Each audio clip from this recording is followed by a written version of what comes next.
Tournament time, the Raiders girls basketball team came away victorious in the first round of the Division III tournament last Friday, setting them up with a Sweet 16 matchup this week. Meanwhile, the boys ice hockey team made it all the way to the Elite Eight and looked to punch their ticket to the Final Four on Wednesday night. WCN's Dean of Sports, Dan Hogan, is here to recap the week in Raider playoff action.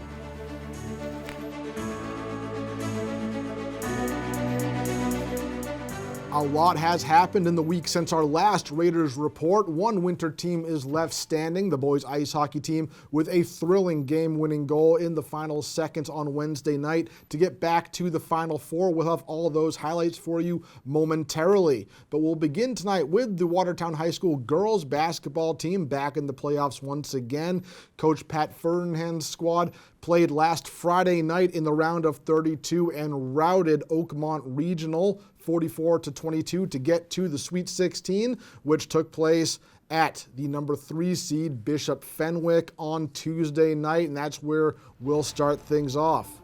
Lily Lambeau and the Raiders looking to pull off the upset in front of a packed crowd. It was a sloppy start to the game with only 10 total points scored in the first quarter, but in the second quarter, the Crusaders took advantage of some early Raider miscues, scoring in the post, intercepting the inbounds pass, and scoring again. The Raiders, they took advantage of some early Fenwick miscues as well. Lily Lambeau jumps into the passing lane, giving the Raiders some life.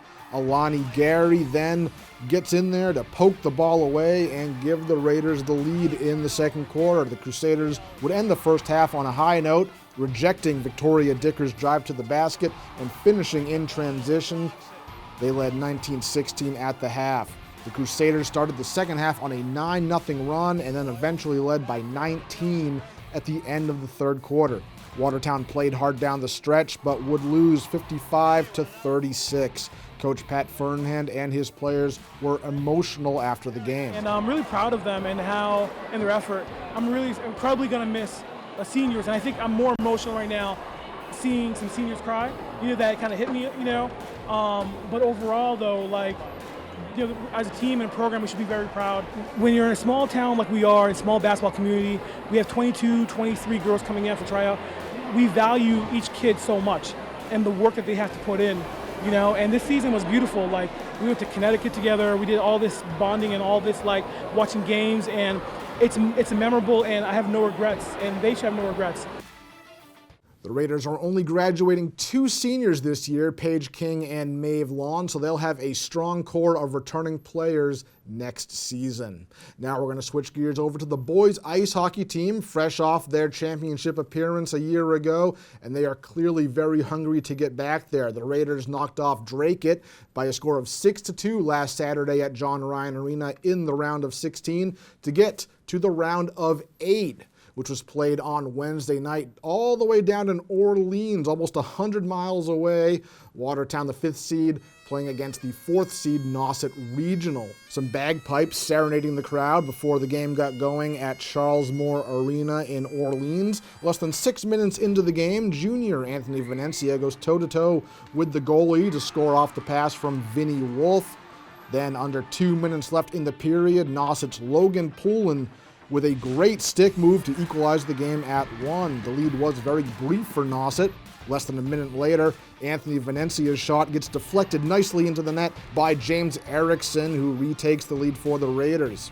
Late in the second period now, Nauset ties the game again on this goal from Ken Connery, and they came very close to scoring again in the final seconds of the second period, but Casey Williams making a clutch save for the Raiders to keep things tied at 2 heading into the third period.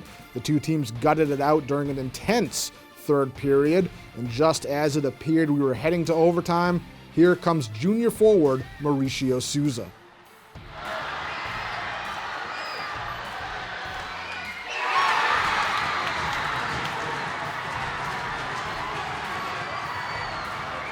This Raiders team certainly has the clutch gene and are obviously very eager to get back to the state final. The Raiders traveled nearly 100 miles away from home and advanced to their second consecutive Final Four.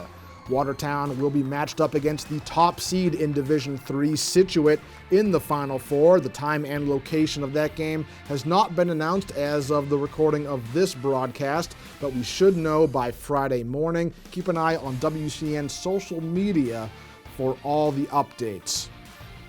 And I technically did lie a little earlier. There is one more winter team that is still standing, and that is the Watertown Winter Cheers Squad. The team capped off a great weekend for the Raiders by finishing as the Division IV runner-up during the North Regional meet last Sunday in Billerica. The team qualifies for the state championship meet that will happen this Sunday, March 12th at Worcester State University. Best of luck to the Winter Cheer team. So that wraps it up for this Raiders report. We'll be back next week with all the highlights from the coming week in sports, which are sure to be very, very exciting. Until then, I'm going to send it back over to Jim and Meyer for more Watertown Cable News. Take it away.